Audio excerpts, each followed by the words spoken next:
বস্তাবন্দি বিবাহিত মহিলার মৃতদেহের মুন্ডুর খোঁজে ড্রোন উড়িয়ে জোর তল্লাশি অভিযান চালাচ্ছে দুই জেলার পুলিশ। এমনই চিত্র ধরা পড়ল আজ দুপুর 1:30 নাগাদ আমাদের সংবাদ মাধ্যমে।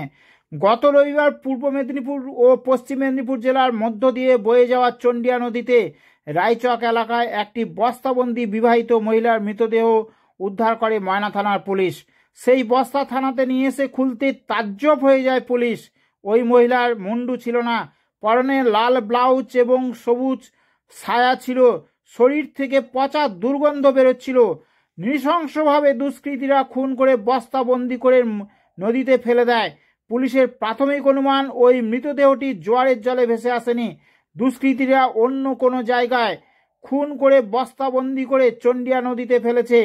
আজকে পশ্চিম মেদিনীপুরের সবং থানার ওসি, ময়না থানার ওসি এবং পূর্ব মেদিনীপুর জেলার এসডিপিও সহ অন্যান্য আধিকারিকরা সেই মৃতদেহ মুন্ডুর খোঁজে জোর তল্লাশি অভিযান চালাচ্ছে। কেননা কোনো পরিবার এখনো পর্যন্ত মহিলার মৃতদেহ দাবি করেনি বলে জানা গিয়েছে। দেখুন সেই চিত্র আমাদের সংবাদ মাধ্যমে।